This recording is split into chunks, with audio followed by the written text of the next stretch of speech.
स्वः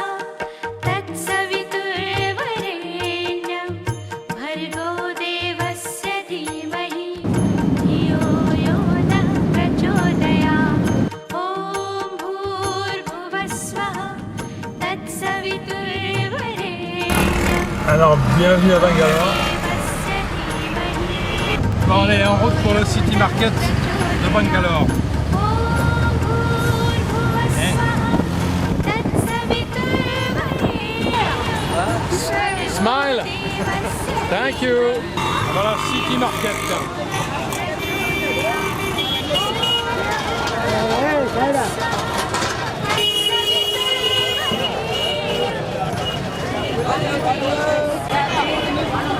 Voilà les fleurs vendues au kilo.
Smile.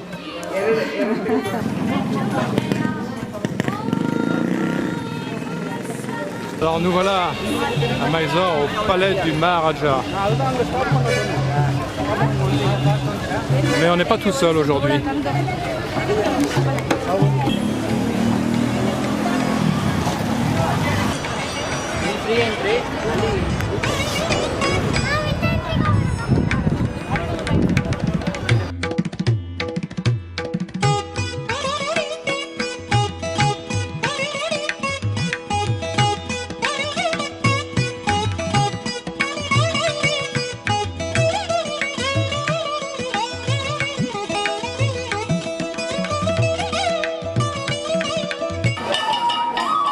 Voilà, ce qui est impressionnant, c'est que en quelques minutes, il a suffi que des danseurs arrivent, il n'y a aucune organisation. Et d'un seul coup, on se retrouve avec des milliers de personnes qui sont installées tout autour.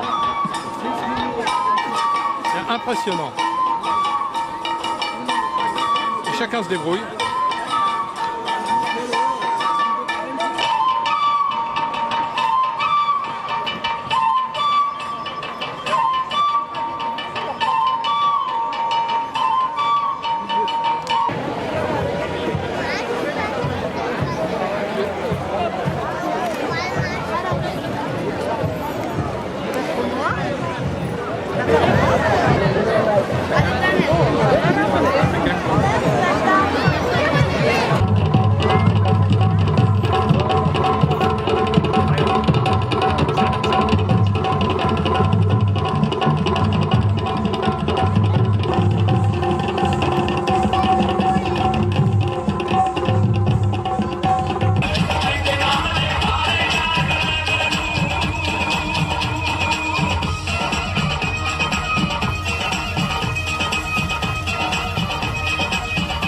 Imaginons un seul instant qui est un mouvement de foule.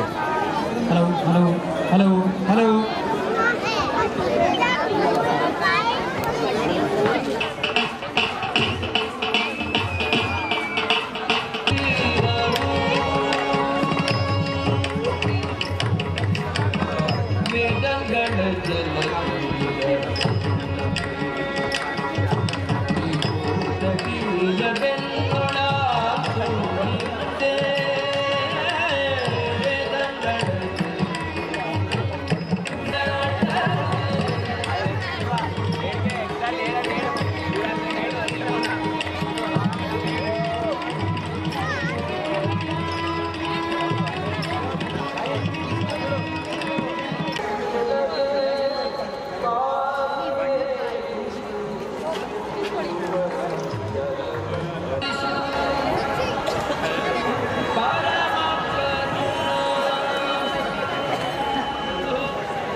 collines de Chamundi sont parmi les 8 plus sacrées de l'Inde du Sud. Nommé d'après la déesse Chamundi, un temple lui rend hommage. Ce temple est dominé par un gopura de 40 mètres.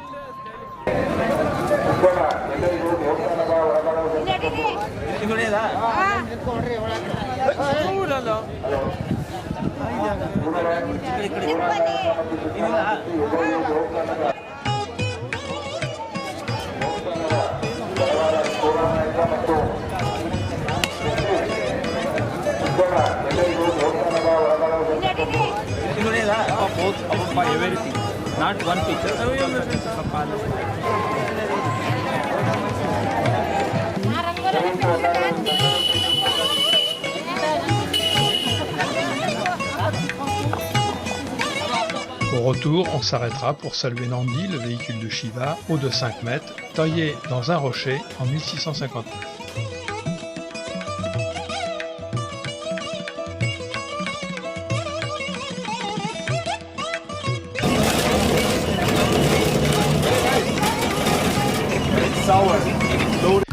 Nous sommes en plein dans les fêtes du Sera. Elles célèbrent la victoire du bien sur le mal, de Rama sur le démon Ravana. Des prières sont adressées à Rama mais aussi à Durga, celle qui a Kibra, et une arme différente dans chaque main. Ces prières prennent parfois des allures insolites. Voilà ici la bénédiction des outils agricoles au long de la route. Et nous sommes évidemment invités à goûter diverses friandises.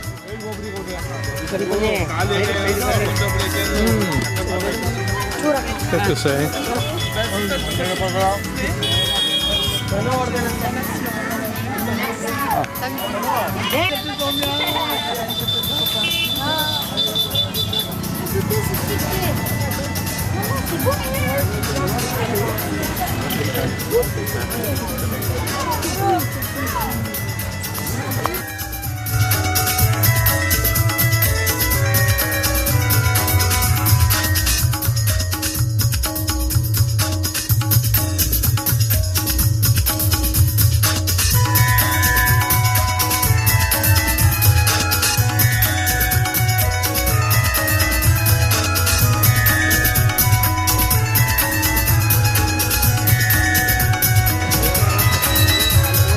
En chemin pour Bellure, rencontre avec des gitans qui rentrent la canne à sucre. Encore un bon moment de convivialité. Fine.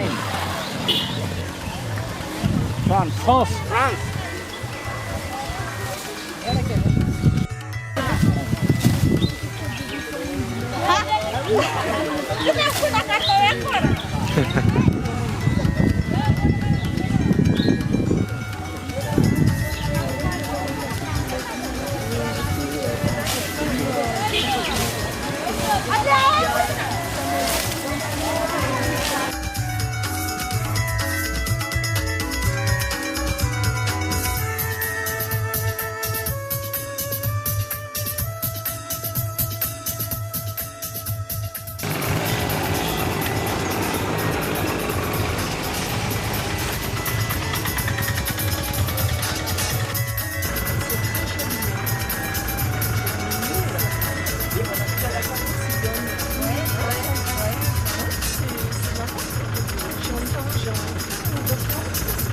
Ah, il y a des limites là-bas.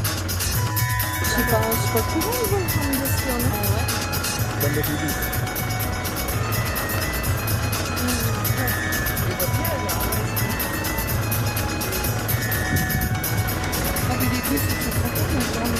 Regarde, et puis il nous regarde, il pousse. Avec sa grosse langue là, dans le trou du nez. Il pousse.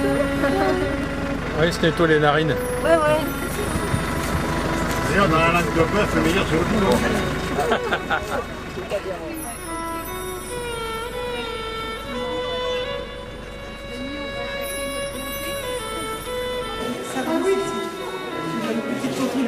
Ah, vous êtes chouette comme ça, tiens. Nous voilà à Sravana Belagola. Célèbre pour sa statue du Saint Jain, Gomateshavara, aussi connu sous le nom de Bahubali, qui renonça à son trône royal après s'être battu avec son frère et avoir compris qu'une victoire physique serait vaine. Il adopta une vie de méditation.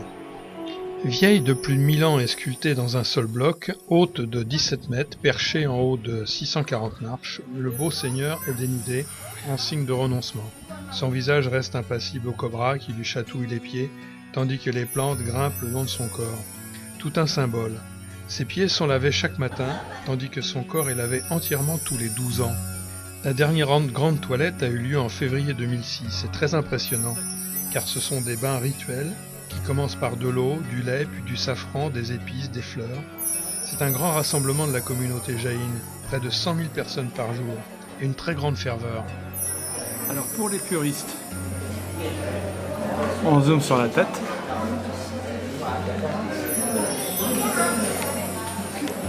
Et pour les femmes, on zoome ici. Pas mal, hein?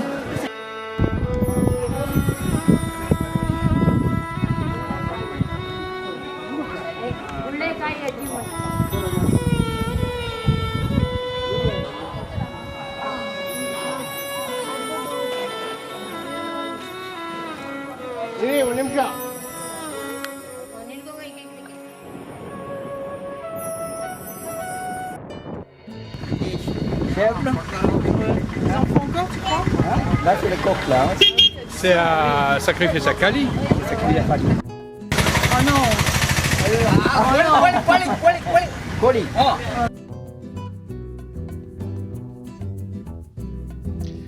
Les temples de Albide et Bellure sont une pure merveille. Les temples d'Albide sont dédiés à Shiva et Parvati, chacun étant gardé par Nandi. Des centaines de frises entourent le temple. À Bellure, ce sont les bas-reliefs des danseuses d'une très grande grâce, accrochées à la corniche et inclinées de façon à nous regarder.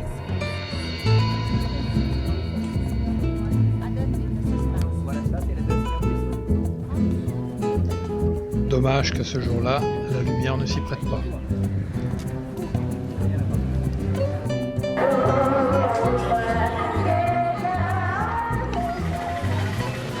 Avant de partir pour Roti, petite visite au marché de Mysore, mais encore une fois, Dussera va nous jouer les tours. Exceptionnellement, le marché est fermé.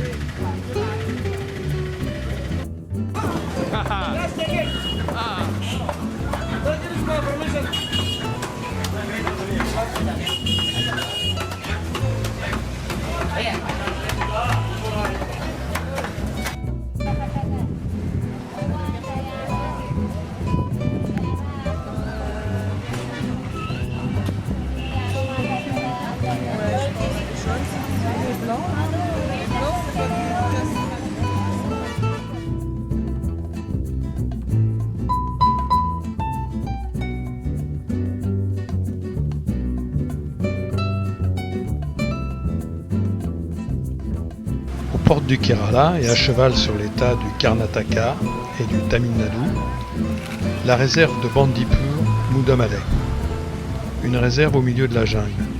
Elle abrite environ 2000 éléphants, 80 tigres et autant de panthères, ainsi que des daims, coyotes, ours.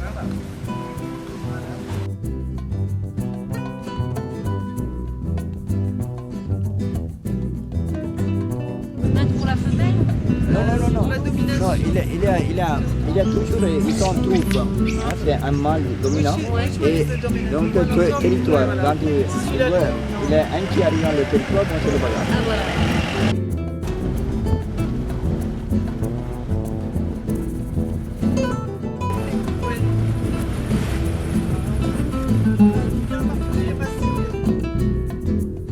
Au village de Mudumalai, nous sommes invités par des hommes pour une puja, pour bénir les tuk-tuk dans le cadre du Sera.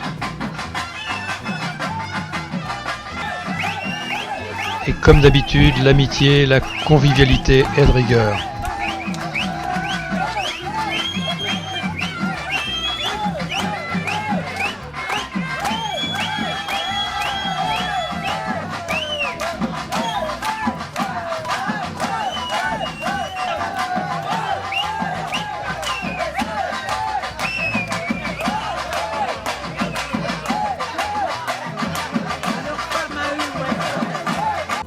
C'est ok, hein? C'est magnifique. Ah, une plantation d'eucalyptus exceptionnelle.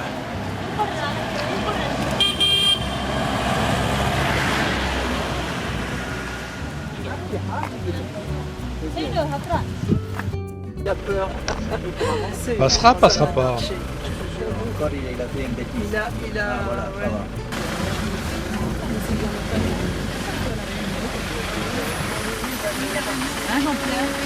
On a pas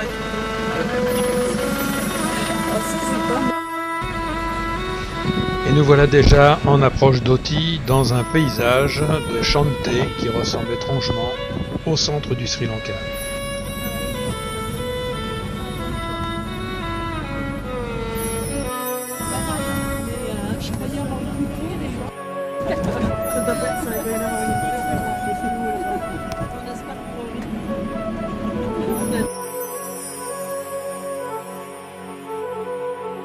La coquine. Non, tu vas pas me mettre ça sans temps quand même. Allez, c'est bon, tu peux y aller. Il y avait quelque chose d'idée. Allez, let's go. Let's go. Si, je change.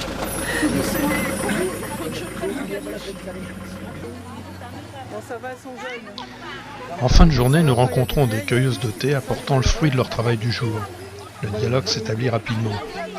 Elles doivent cueillir 32 kg de feuilles par jour, moyennant quoi elles touchent un fixe de 200 roupies par jour, soit environ 75 € par mois. Si elles cueillent plus, elles ont un bonus et elles peuvent aller jusqu'à 100 € par mois.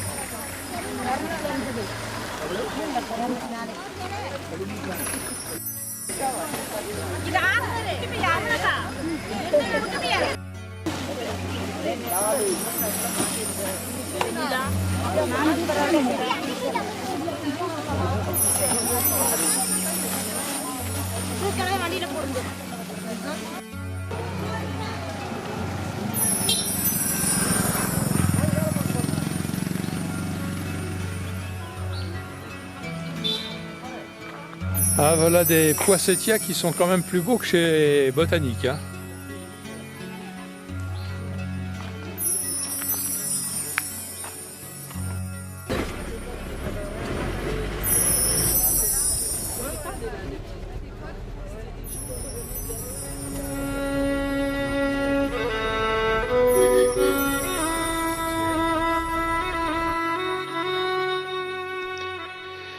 Nous voilà au Bison Valley Cottage. Si, il paraît qu'il y en a des bisons sauvages. D'ailleurs, il y a des clôtures électriques partout. Bon, apparemment il n'y a que 5 chambres. Oh là là, il y a la nourriture Donc, qui arrive, lâchez le lit. on aménage. Tu les laisses faire ça.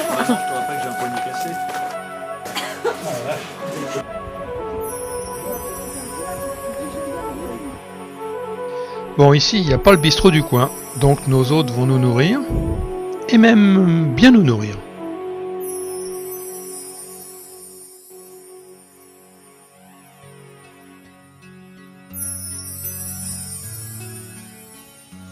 Ben voilà, les plantations de thé se réveillent.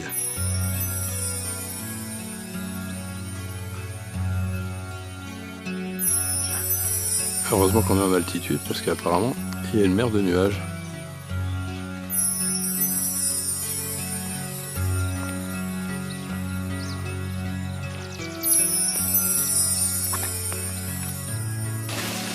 La préparation du petit déjeuner là. C'est à base de quoi? C'est de la farine, hein. C'est une farine, quoi. Avec des petites choses dedans. Normalement, ils mettent du piment, des oignons, des trucs.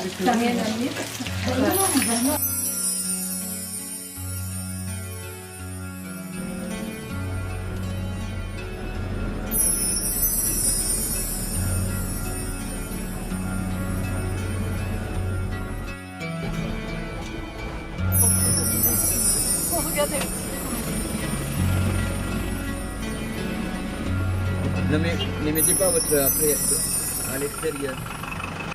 Le train Nilgiri Mountain Railway est un petit train miniature classé au patrimoine de l'UNESCO qui relie Ooty à Mettupalayam à travers de fabuleux paysages de montagne. Il offre de superbes vues et points de vue tout au long du parcours, notamment depuis le wagon de première classe. Malheureusement pour nous, la machine à vapeur qui s'est présentée à nous a déclaré forfait au dernier moment nous valant une petite heure de retard et une machine de remplacement à diesel.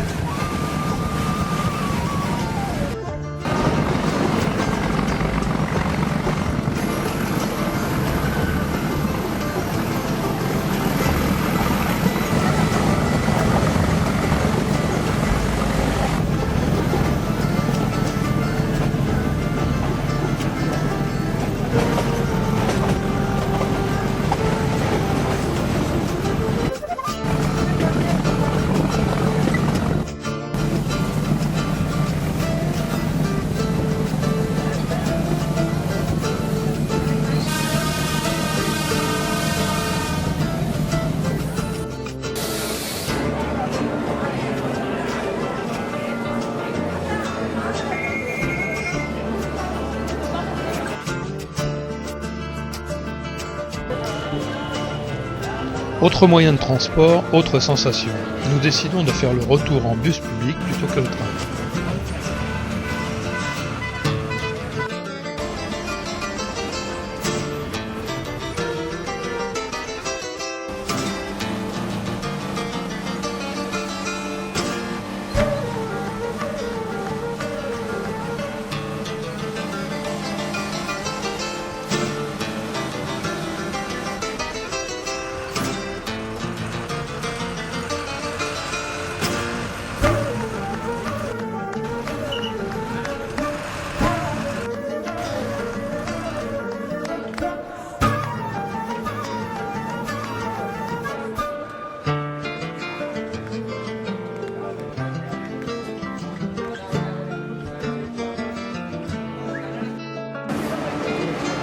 C'est parti pour 8 heures de séchage.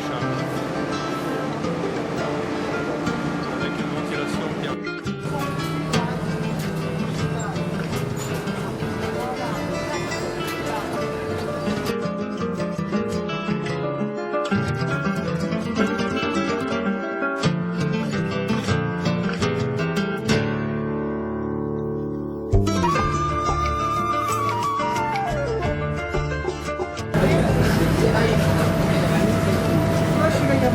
C'est une certaine qualité. Sri Lanka, on dit que c'est meilleur vidéo.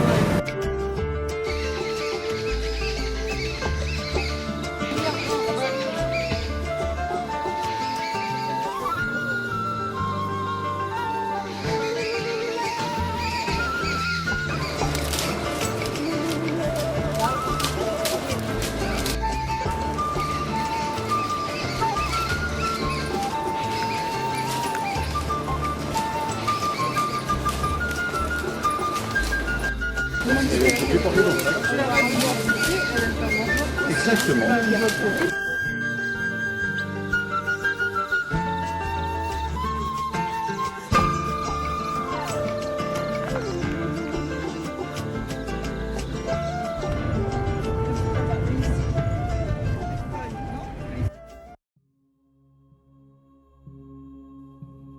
Sur la route, notre chauffeur se fait racketter par une patrouille de police. Tu me donnes 150 roupies, sinon tu ne repars pas.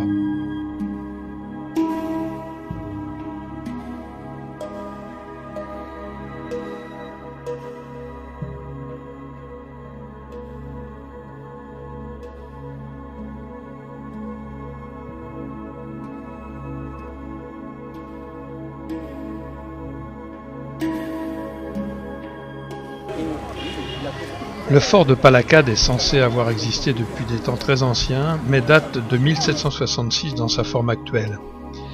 Capturé en 1790 par les Britanniques, il a été rénové et utilisé comme base d'opérations militaires. La prison de Palakkad est implantée dans le fort, et le grand terrain central a servi autrefois d'écurie à éléphants et chevaux de l'armée de Tipu.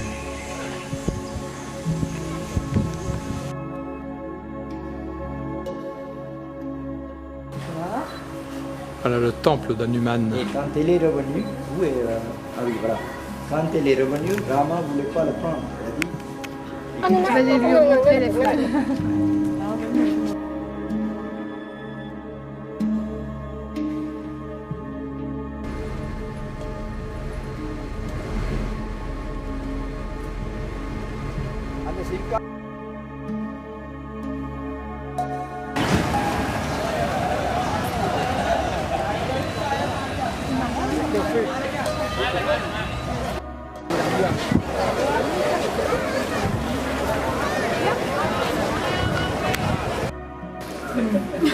Alors voilà la chambre de Mireille, qui aura droit ce soir au couloir.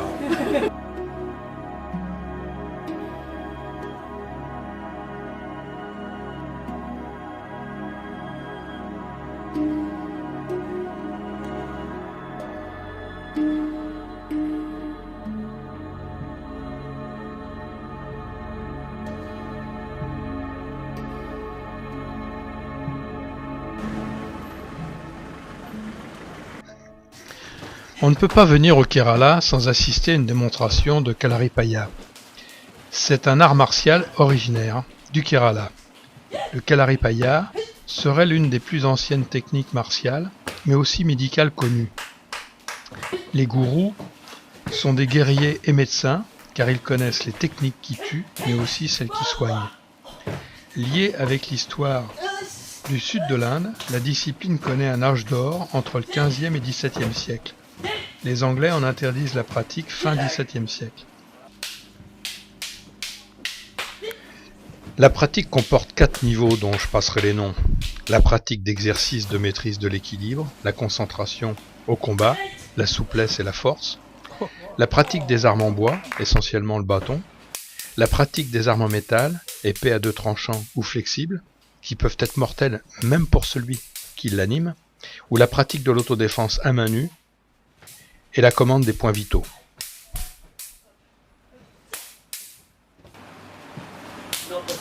That's the more easy way to raise. Pressure point in here, pressure point in the top, it's coming together. In front of the next.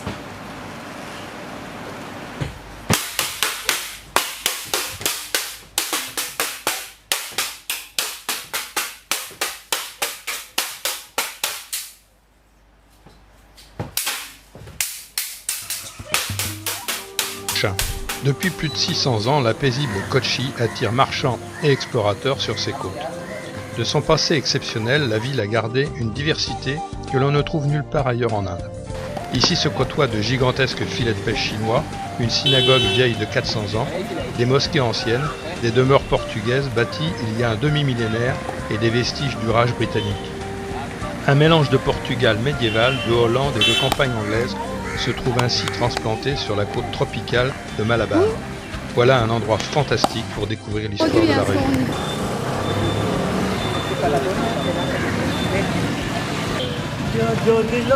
Comme d'habitude, le spectacle est dans la rue.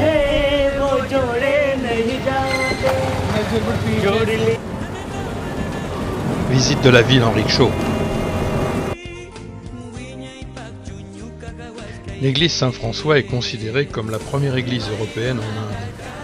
Elle fut construite à l'origine en 1503. Le navigateur Vasco de Gama, qui mourut à Cochin en 1524, y fut inhumé pendant 14 ans, avant que sa dépouille ne soit transférée à Lisbonne. On peut toujours voir son tombeau dans l'église.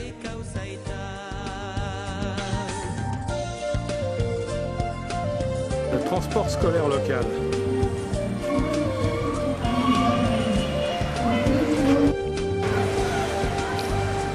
L'imposante basilique Santa Cruz fut édifiée à l'origine en 1506, mais le bâtiment actuel date de 1902. L'intérieur, aux étonnants tons pastels, recèle des objets de différentes époques.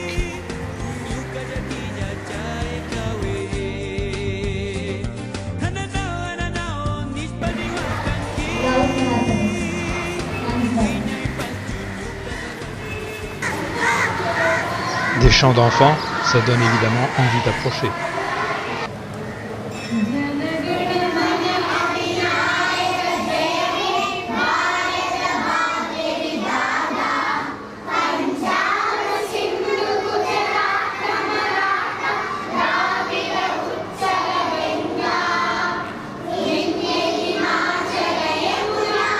Merci Madame la Directrice de nous avoir autorisé d'approcher.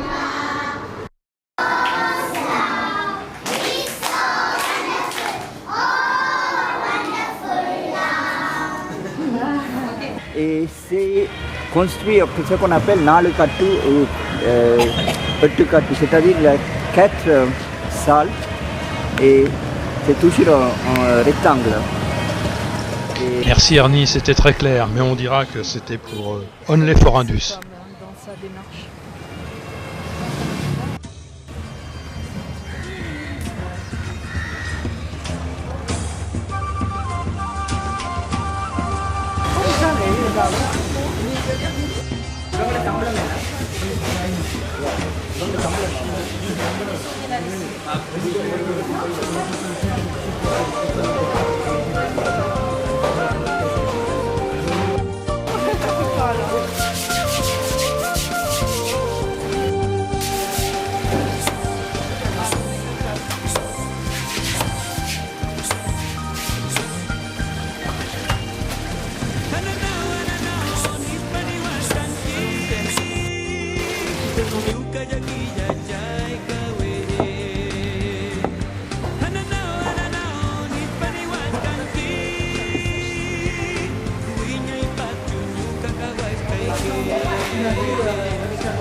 Ah, c'est le fer à vapeur. Thank you.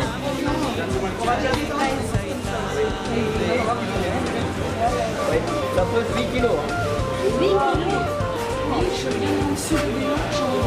Ah, mais celui-là, il a fait électrique. Ah oui, celui-là, il a fait. Voilà. C'est après. C'est l'après.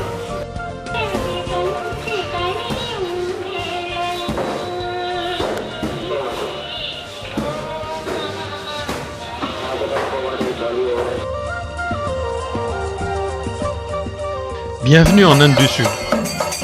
Le ministre du Tourisme a l'intention de nous saluer. L'accueil cordial, éléphant et thématique.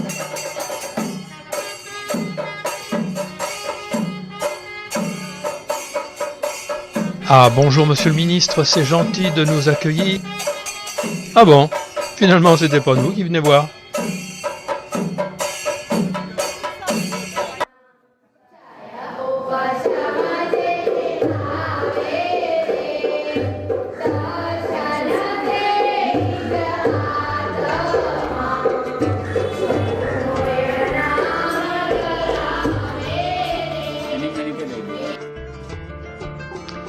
Un moment excitant pour les papilles.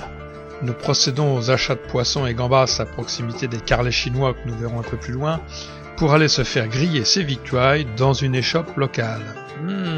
Ça promet.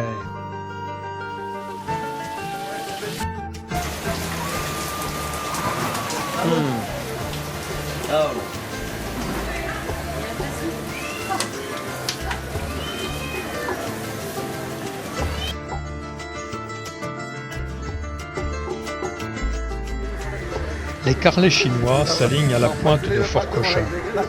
Introduits dans les années 1400, ces gigantesques filets de pêche, essentiellement utilisés à marée haute, requièrent au moins 4 hommes pour manœuvrer les contrepoids. Malheureusement, les techniques modernes de pêche les rendent de moins en moins rentables. Le dialogue s'établit très vite.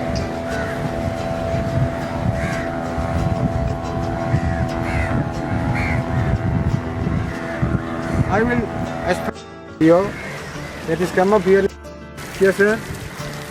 Now is no season. Good fishing. November, December, January, February is good fishing. Good fishing now? Fishing November, December, January. Yes. It's good fishing. Good fishing. Small fish. Oh, small fishing. That is not very good.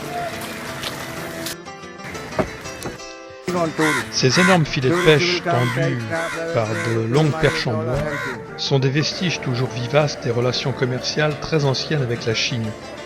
Leur implantation daterait du passage de l'amiral chinois Zhen Yi, XIVe siècle. Au fait, en anglais, ça se dit Chinese nets et en français carlet.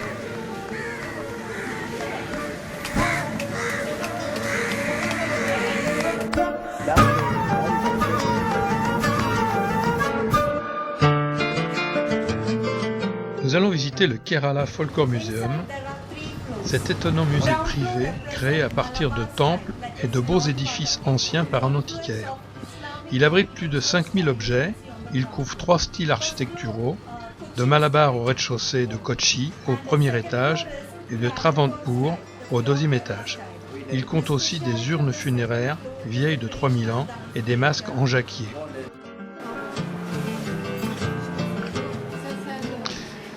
Merci Yolande, nous avons la chance d'avoir une séance privée de Kathakali. Le Kathakali est une forme de théâtre dansé originaire de l'état du Kerala. C'est une combinaison spectaculaire de drame, de danse, de musique et de rituels. Les personnages, au maquillage élaboré et aux costumes raffinés, reconstituent des épisodes tirés de l'épopée hindoue, le Mahabharata ou le Ramayana, et de la vie de Krishna. Les formes et les couleurs du maquillage sont toutes codées selon l'interprétation du personnage représenté sur scène.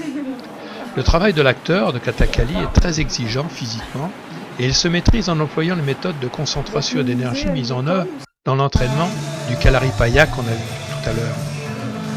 L'art martial antique du Kerala, les expressions du visage, les regards et les positions des mains constituent une grande partie du jeu des acteurs.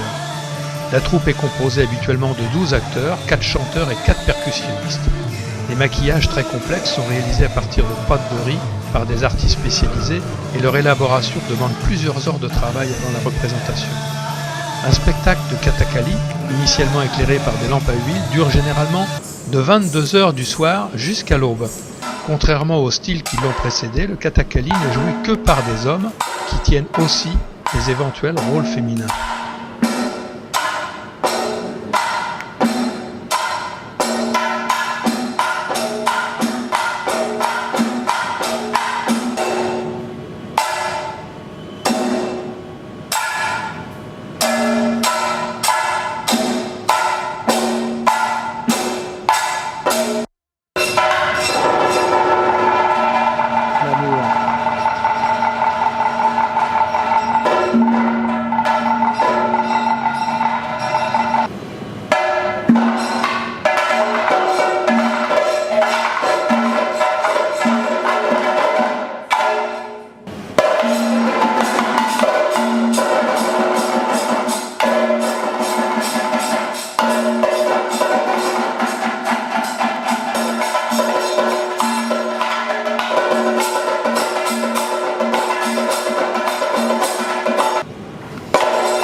Les abeilles cultivant le lotus.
Ah voilà l'orage tropical, que d'eau, que d'eau. Que d'eau, que d'eau.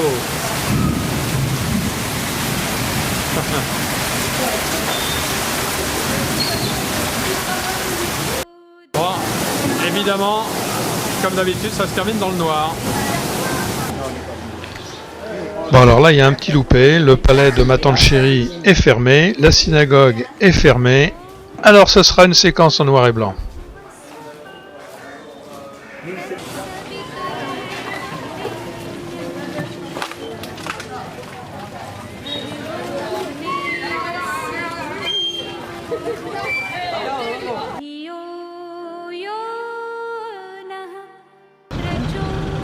Alors départ pour Alpay, mais on a une petite envie de whisky pour ce soir.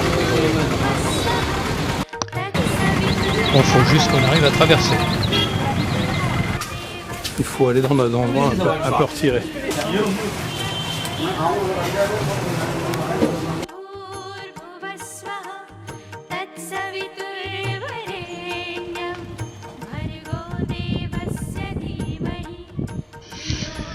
Sur 900 km, les eaux navigables du Kerala serpentent à travers un paysage vert et luxuriant.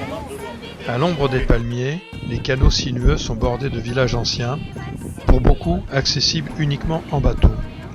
Glisser sur les canaux, en canot, ou dormir sous un ciel étoilé à bord d'un bateau à nœuds, ainsi nommé car la structure est maintenue par de la fibre de coco nouée, est l'une des expériences les plus féeriques en Inde. Typique de la région, ces bateaux aménagés, conçus à l'origine pour transporter le riz, sont concentrés autour des points névralgiques d'Alappuzha et de Kollam.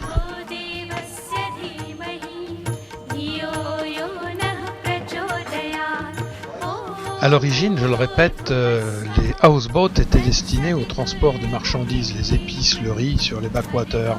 Le fond de ces bateaux, en natte de coco et en bois d'angili, ne comporte pas de clous.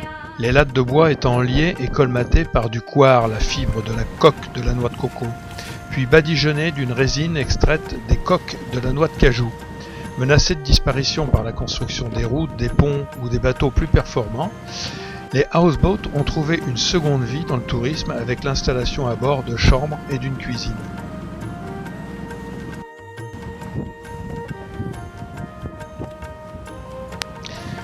La pollution et la mise en valeur des terres menacent l'environnement des canaux et des communautés qui vivent sur les rives. On estime que le niveau de l'eau a chuté des 2/3 depuis le milieu du 19e siècle et de nombreux oiseaux migrateurs délaissent la région. Le nombre de houseboats est à lui seul un problème important. J'apprécie ta coupe de cheveux du jour.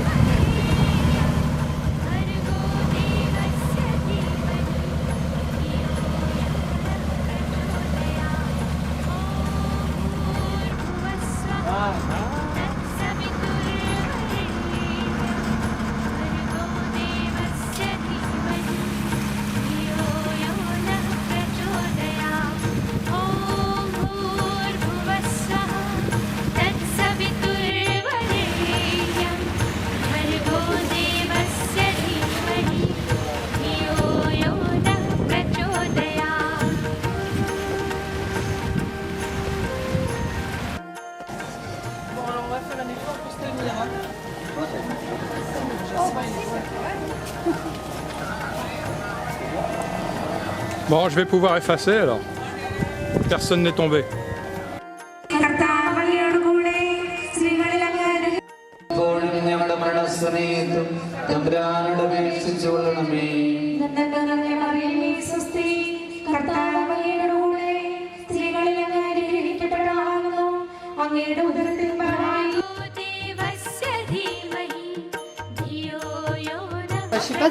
Là, c'est le cabinet du docteur local.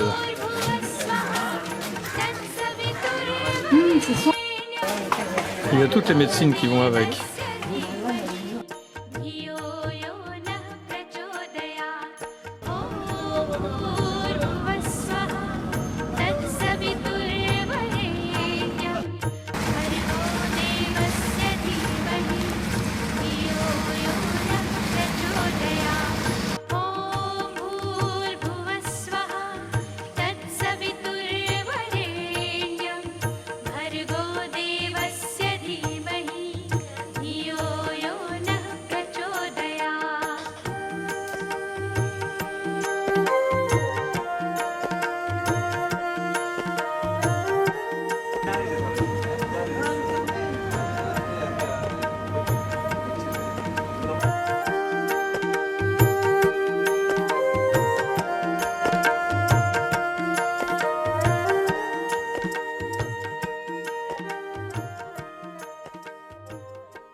Nous voilà au quart village d'Alpay.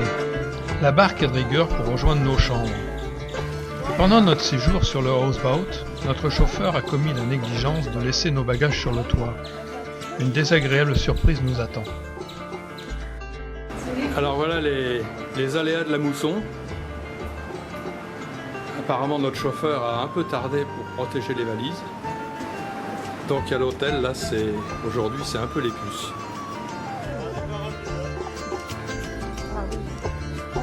Nous allons à la rencontre des femmes qui travaillent le quart.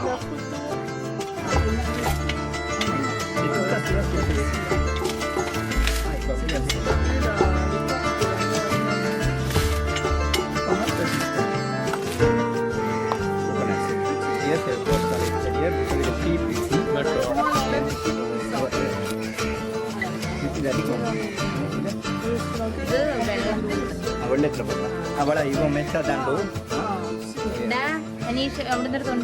Et va frapper tout ça.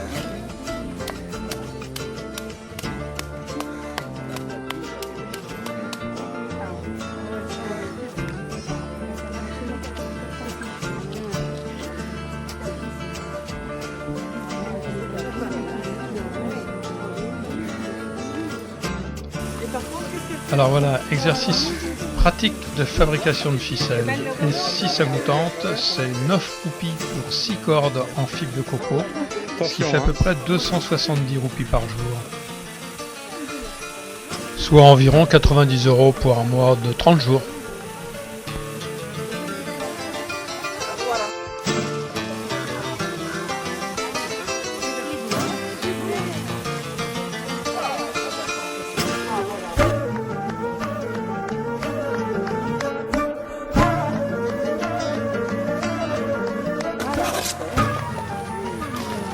Comme le marchand de glace est en train de passer, on va faire plaisir à quelques enfants, mais le problème c'est que tout le village va bientôt arriver.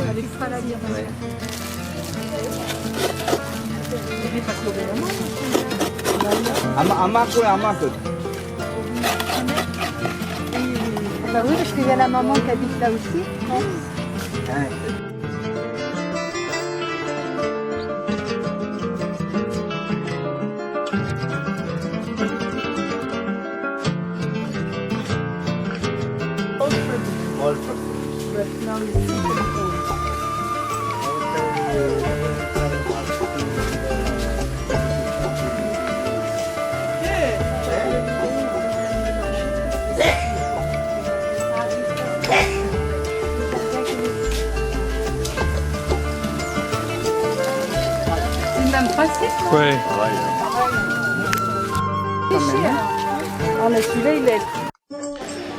Le temple de Manarasala est un centre très ancien et mondialement connu de pèlerinage pour les adeptes au dieu serpent Nagaraja.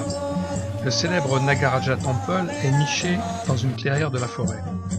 Il y a plus de 30 000 images de serpents le long des chemins et dans les arbres. Les femmes qui cherchent la fertilité viennent adorer ici et à la naissance de leur enfant reviennent et organisent des cérémonies offrant de nouvelles images de serpents. Une pâte à base de curcuma est créditée de vertus curatives. On ne laissera pas nos compagnes en acheter.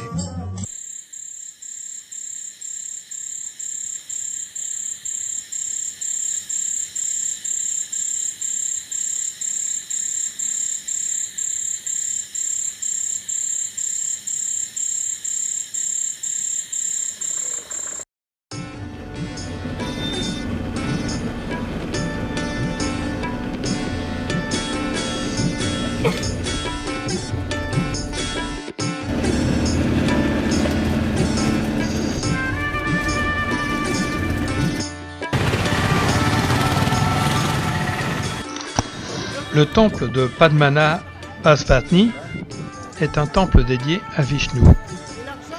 Mais seuls les hindous sont autorisés à y pénétrer. Un trésor estimé entre 14 et 15 milliards d'euros a été découvert en 2012 dans la chambre souterraine du temple. Il se présentait sous forme de colliers, pierres précieuses, statues et pièces d'or, ces offrandes étant dédiées à Vishnu. Il semble que le trésor soit toujours en place.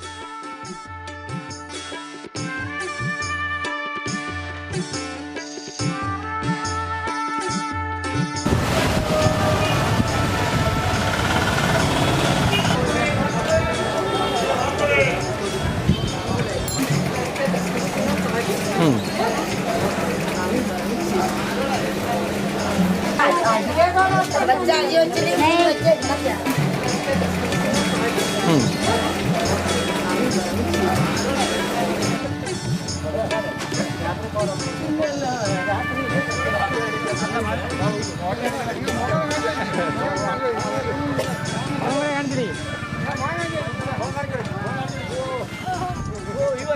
name? Marie-Noël. How many children? And you? Kumar. Kumar.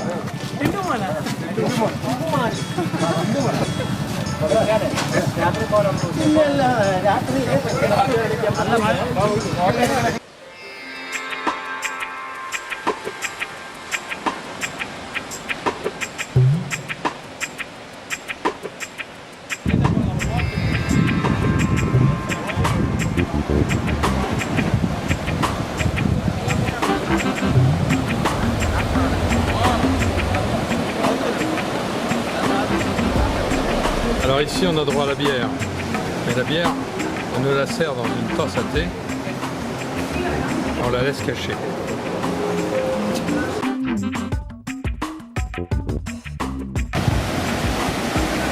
Allez, on va assister et un petit peu participer à une partie de pêche.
L'ashram Santigri est un centre spirituel fondé par un gourou en 1964, exhorçant ses partisans à mener une vie en paix avec Dieu et avec la nature.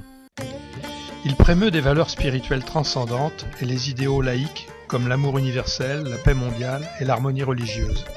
Il tente d'unifier l'humanité par une idéologie spirituelle qui englobe tout. Le gourou est actuellement une femme. L'ashram gère plusieurs institutions à vocation sociale, écoles, unités industrielles et culturelles, un centre de recherche scientifique. Dans le secteur de la santé, l'ashram suit un système de médecine holistique, ayurvédique et médecine moderne. Un monument de marbre en forme de lotus est dédié à la mémoire du gourou fondateur, en plein milieu de la zone spirituelle.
Alors passons du spirituel au concret, Nono se fait réaliser une paire de tongs pour 8 €. Ouh là là! Papa.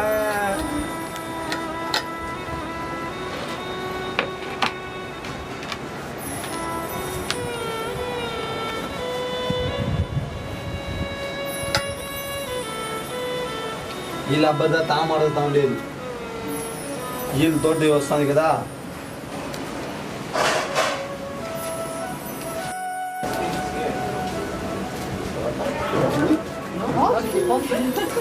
Dès que j'essaye, on va vous abandonner.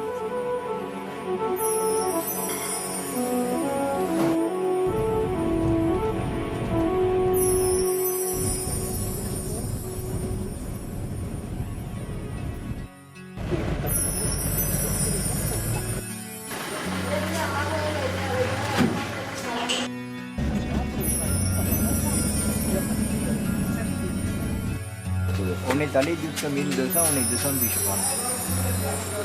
Alors, on compte. Le paiement des repas fait toujours l'objet de comptes d'apothicaire.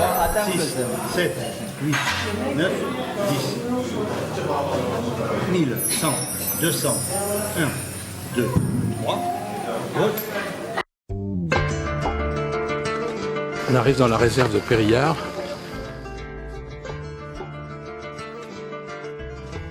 Et on était tous à l'ouverture des portes.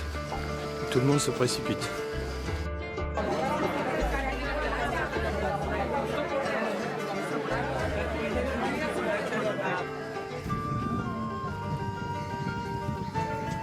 C'est magnifique en tout cas.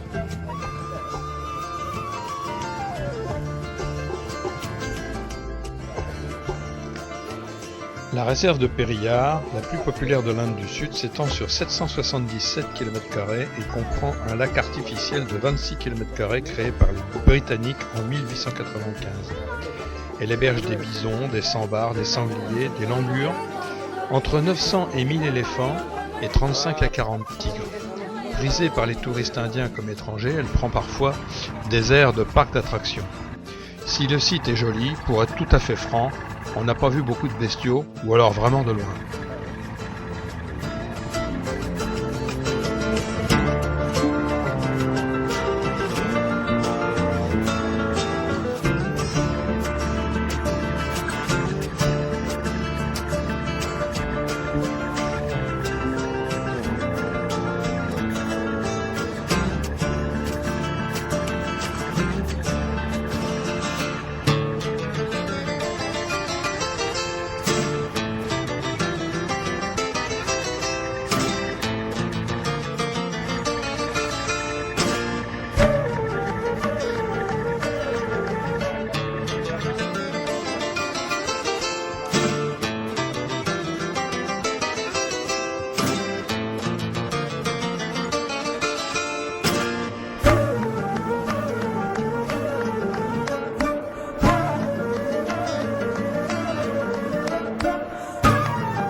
Ouais, bon là c'est vrai que j'ai un peu triché.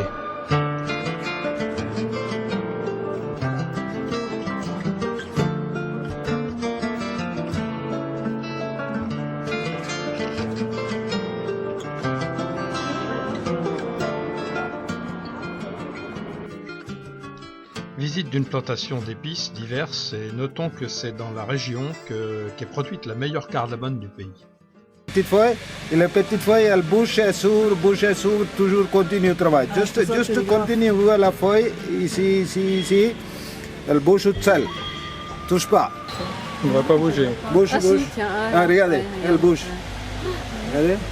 Libéria. Arabica, petite feuille là. Toujours 2 grands à l'intérieur, 2 grands. 2 grands à l'intérieur. Un pour la circulation de sang, un pour la respiration, un pour la digestion. Ici, il est boité avec le cardamome. Ici pour la circulation de sang. Oui, c'est pas que rouge. Ça, la belle. Et le corps, Regardez, cacao marron. Le ventre pied là, tige aussi. Banane rouge. Banane rouge.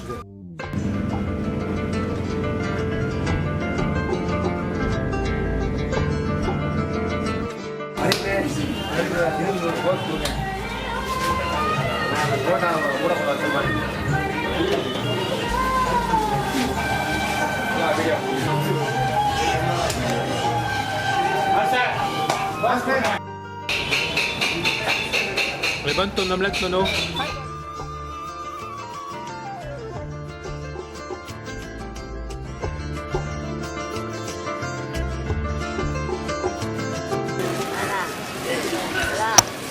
Comme tous les grands temples d'Inde du Sud, une véritable ville dans la ville, envahie chaque jour par les fidèles. Le temple pourrait accueillir jusqu'à 10 000 personnes.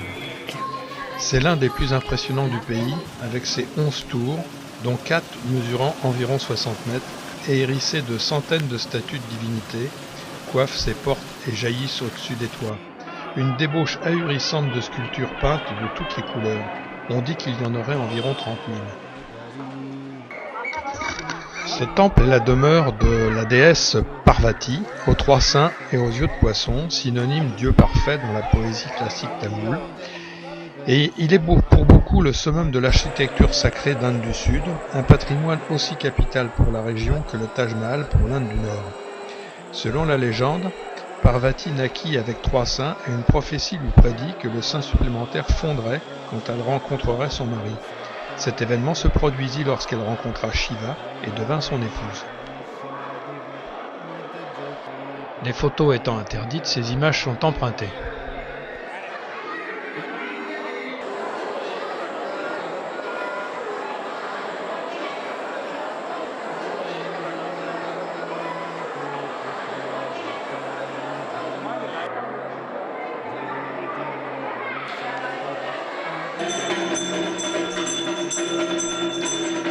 Chaque soir vers 21h se déroule un rituel immuable. La statue de Shiva est transportée depuis son sanctuaire jusque dans le sanctuaire de Parvati, afin que les deux divinités passent la nuit ensemble. Dans quel but? Ces épousailles quotidiennes permettraient de revitaliser chaque jour l'énergie de l'univers tout entier. Réincarné ou pas, c'est une bonne suggestion pour revitaliser aussi la vie de couple.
Assure que ce faire va donner des idées.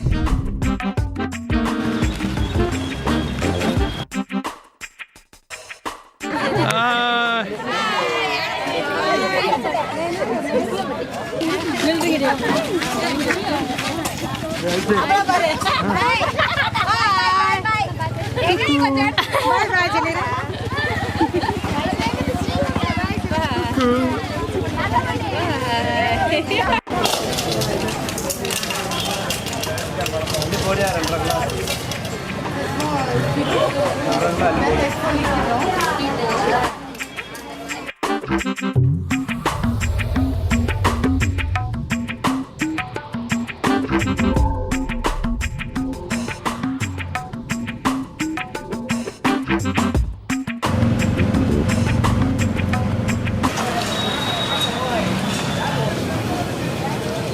Srirangam Temple, une nouvelle et époustouflante preuve de la façon dont les hindous mélangent le profane et le sacré, leur dieu ici Vishnu et leur commerce en tout genre. L'édification de cet ensemble exceptionnel couvre plusieurs siècles. Le sanctuaire au centre est la partie la plus ancienne, le reste s'est développé petit à petit tout autour. Différentes dynasties mirent la main à la truelle, Chola, Nayak, Pondiya. Il existe 3 entrées et 7 enceintes, complètement imbriquées les unes dans les autres. Chaque pilier, c'est un bloc monolithique. Chinois, portugais, qui attaquent le musulman et qui le tuent. L'imploration d'Hanuman pour les femmes stériles.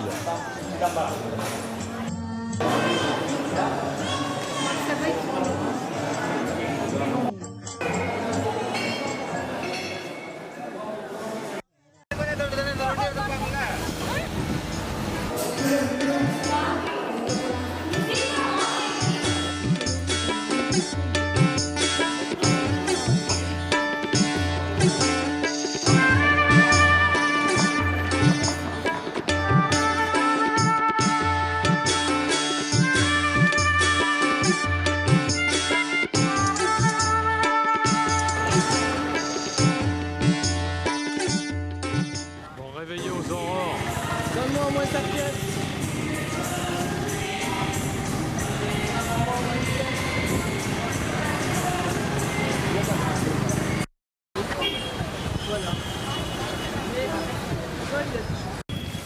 Le temple Brihadishvara est une des splendeurs parmi les édifices réalisés sous l'empire Chola au Xe siècle, et il est toujours en activité. Les Anglais l'appelaient Big Temple et il est toujours connu sous ce nom-là. C'est le plus grand empereur de cette dynastie, Rajaraja, qui ordonne sa construction. À l'époque, quelques centaines de personnes peuplaient le temple pour y servir ou amuser les princes et les dieux. Par la suite, grâce à de nombreuses donations et quelques butins grappillés de ci de là, le temple s'est embelli et enrichi.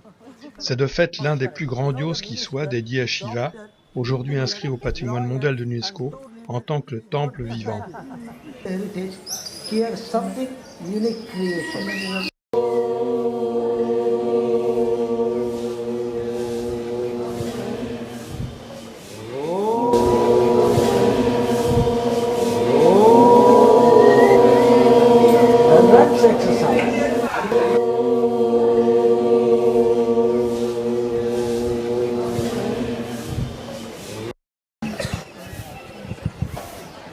« 80 tonnes, le dos. L'intérieur est creux. This is a lingam. Ça, c'est le lingam. This is imagination, the carving, space lingam, suchama lingam. C'est le lingam imaginaire. Another Chola temple. Which century was that? That is 5000 years ago. Il y a 5000 ans, il y a deux bâtiments qui étaient... Excuse me. The freedom of man. Ah, d'accord. 1809, Nandi.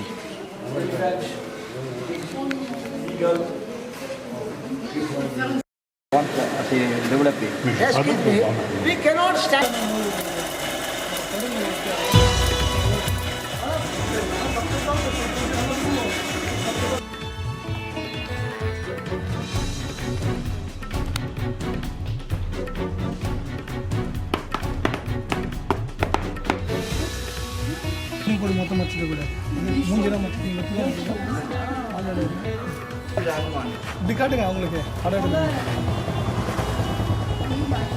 French. French.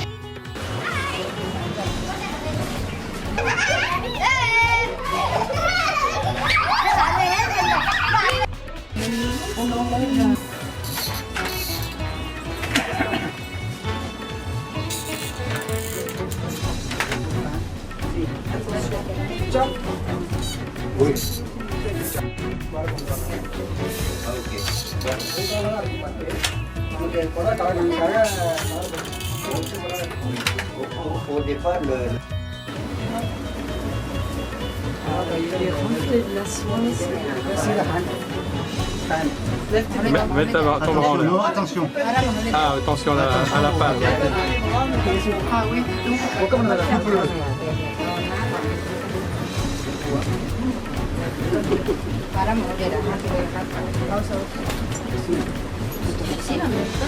Ouais, voilà. Super.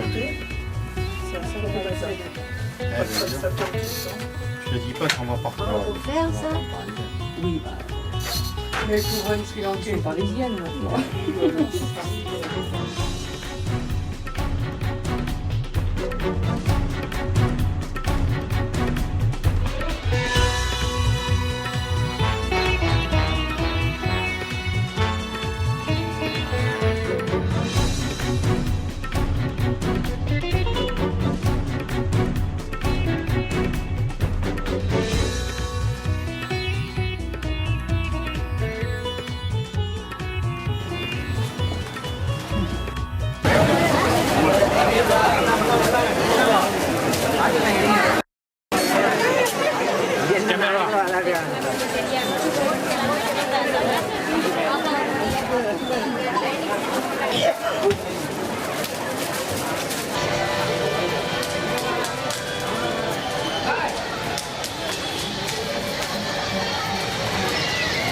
பாரு அவர் தான் காமிக்கிறாருல.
பாட்டு பாடு எங்க பாடு நேர்முனைக்கு Allez, on va aller prendre un marsala thé. Pourri. Pourri. Tu veux, c'est...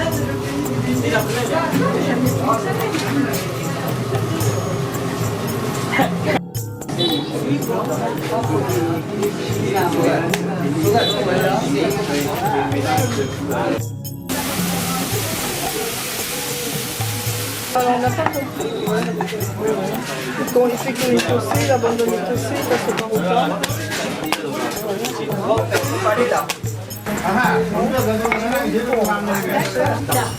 Et le fait de quoi il Bon, allez, on va goûter à ce super parota. On fait... Le temple Shiva Nataraja Temple est un temple gigantesque fermé par une haute enceinte ponctuée de nombreux gopurams. L'ensemble s'organise autour d'un sanctuaire principal et central recouvert d'un toit d'or. Entre le sanctuaire central et la haute enceinte, plusieurs temples et un très beau bassin sacré, l'un des plus grands de l'Inde. Presque une ville de prière au cœur de la ville. Deux choses intéressantes ici, d'une part il y a beaucoup de pèlerins mais peu de touristes, et d'autre part il est permis de voir le Saint des Saints. Il s'agit en fait surtout d'une ambiance à vivre, mais malheureusement nous ne pourrons pas filmer.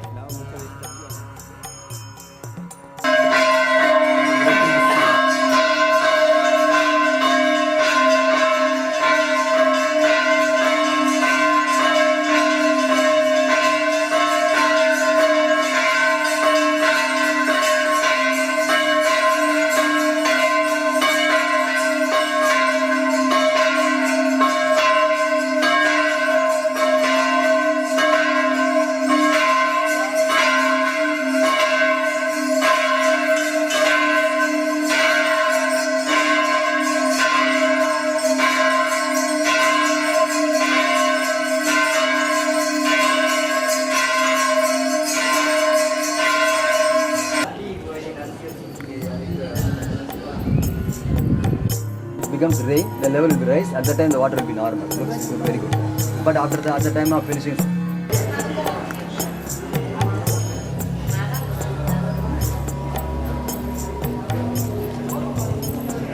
2 days in a year that will be open.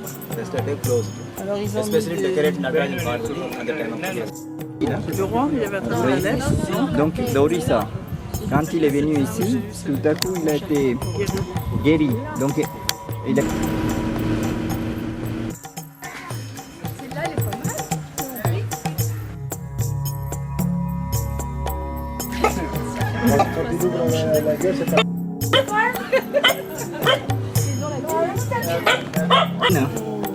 Ils dorment là, non? Ouais.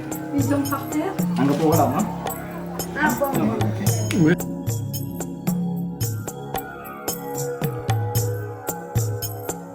Voilà la salle de bain.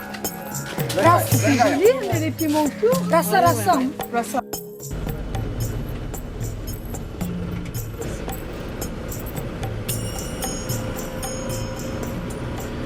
Nous voilà à Auroville. Mais qu'est-ce qu'Auroville? Regardons plutôt.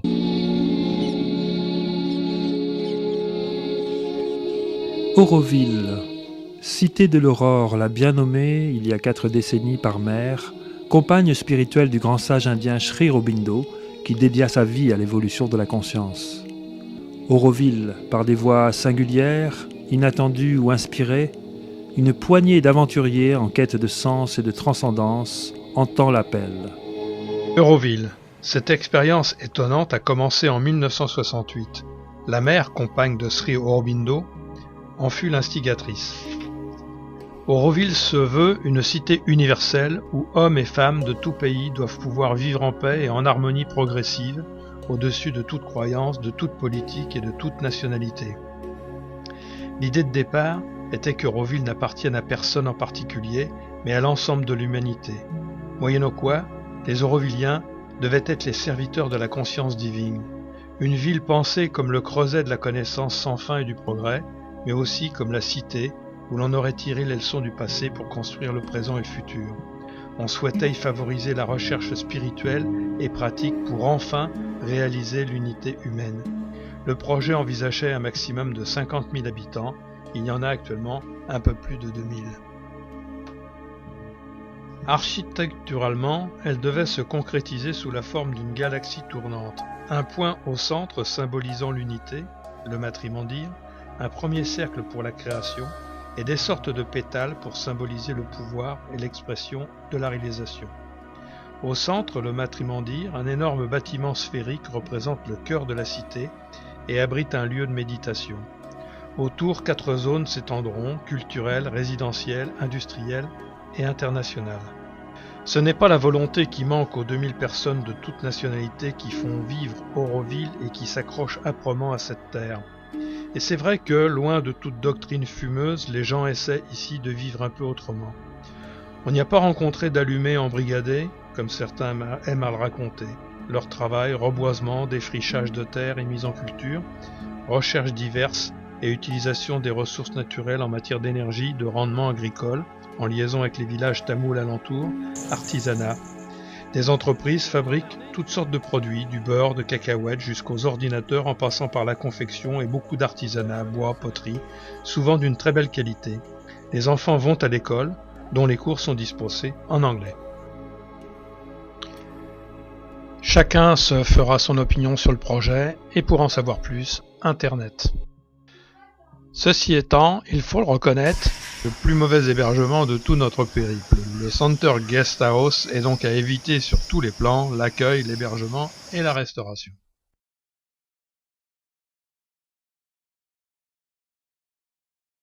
C'est resté du cœur ce soir. Allez Christiane, fais pas cette tête-là. Ça fait fromage, ça? Ouais. Aujourd'hui, on n'a plus le droit d'avoir des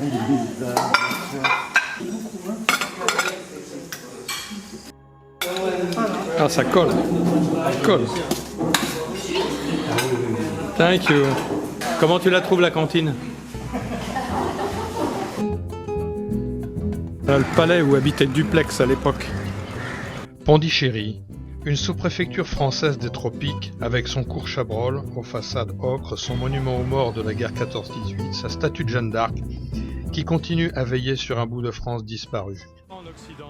À Pondichéry, dans certains quartiers, on se croirait dans une petite ville bien française, d'autant que bon nombre d'autochtones parlent toujours la langue de Molière, souvent d'anciens soldats des guerres d'Indochine et d'Algérie, franco-indiens. Il y a même des Indiens qui jouent à la pétanque et qui font d'ailleurs partie de l'équipe nationale, bon, on les voit rarement.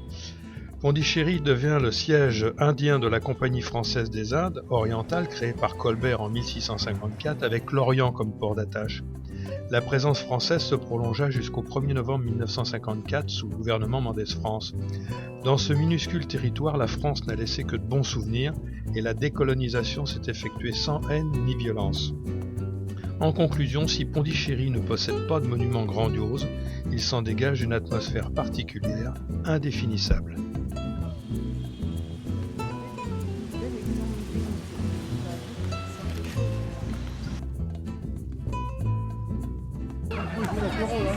Notre-Dame des Anges.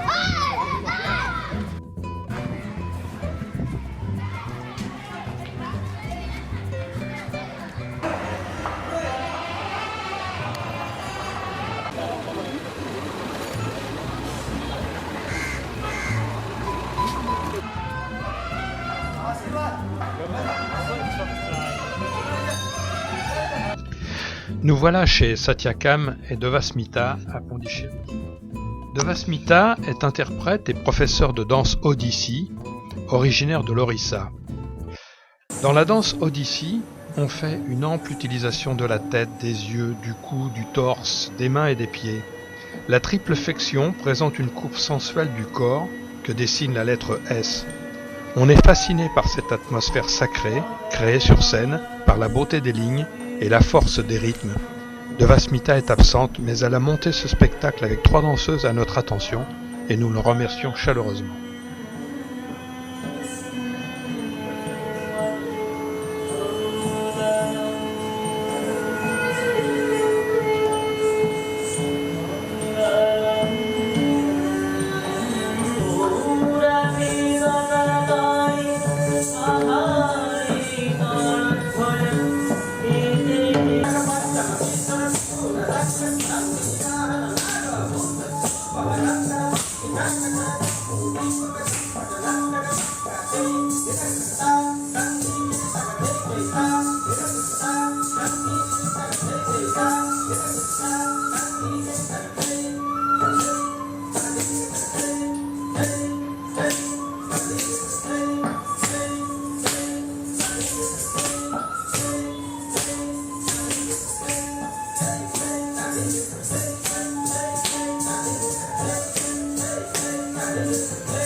Encore un grand merci à notre hôte Satyakam, à Devasmita qui nous a organisé ce spectacle et surtout aux 3 danseuses, Gayatri, Rusha et Shruti.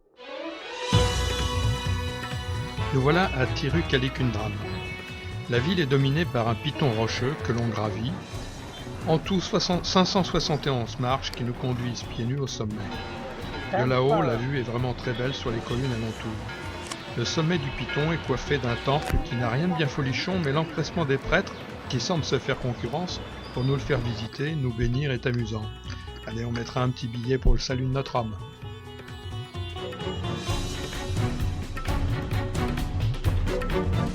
Attention! Attention!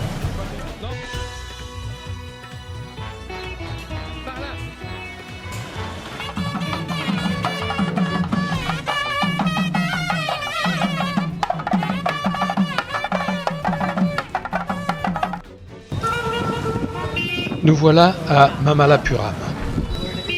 En entrant dans le Krishna Butter Bowl, on ne peut pas rater cette énorme boule de granit, comme posée sur une plateforme en légère déclivité. D'après la légende, il s'agit d'une boule de beurre laissée tomber négligemment par Krishna, alors bébé. Cet énorme rocher tient selon un équilibre invraisemblable qui semble défier toutes les lois de la gravité. On raconte que les Anglais ont essayé de le faire dégringoler avec 7 éléphants, mais en vain. Sa jolie le temple s'appelle la Trinité. La Trinité, ici, la 3 statues s'appelle la Trinité. L'Arjuna Spinance, la vitrine de ce site, cette fameuse descente du Gange. Il s'agit de la méditation d'Arjuna, qui présente la manière dont le fleuve Gange est descendu sur terre. Shiva est représenté canalisant le fleuve dans ses cheveux pour préserver la terre d'une possible destruction. Des ascètes, des ermites, des dieux, des créatures mythiques, des animaux sauvages, un groupe d'éléphants se bousculent pour venir boire sur les 2 énormes rochers que divise une fissure évoquant justement le fleuve sacré qui descend de l'Himalaya.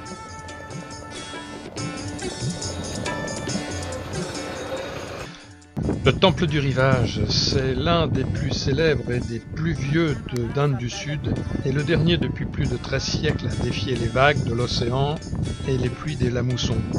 Édifié au cours du 7e siècle et consacré à Shiva, il se compose en fait de 2 temples entourés d'une petite enceinte.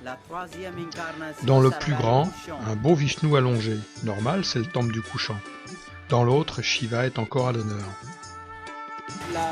Les Five Rathas.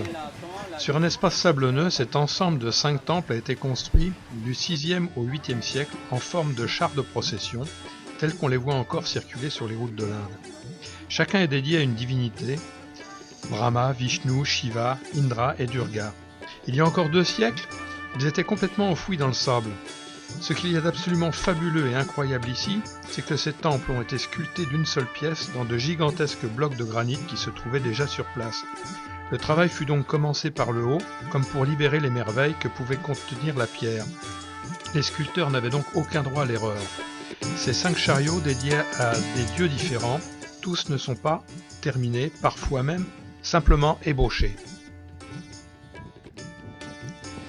Le premier rata est dédié à Durga en forme de hutte. Le deuxième rata, dédié à Shiva, il abritait un lingam qui n'y est plus. Le troisième rata accuse un style bouddhiste, c'est celui dont la forme de chariot est la plus marquée.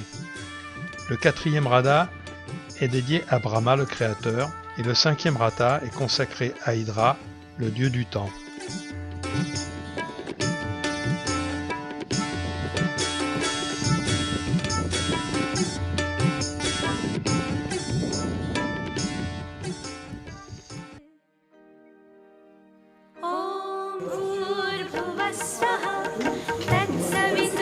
Ça, c'est la définition. Et là, t'as les huiles, là.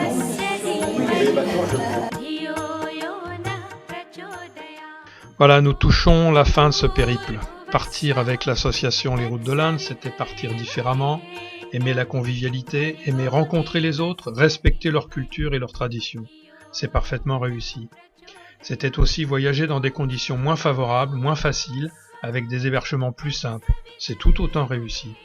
Il est vrai que la douche était plus souvent froide, mais quand il fait 35 degrés à l'ombre, l'Inde envoûtante, fascinante, déconcertante, paradoxale. l'Inde mystérieuse, mélange d'odeurs agréables ou répugnantes, tellement riche par les contacts mais tellement pauvre, où tout assaille, surprend, ravit ou dérange.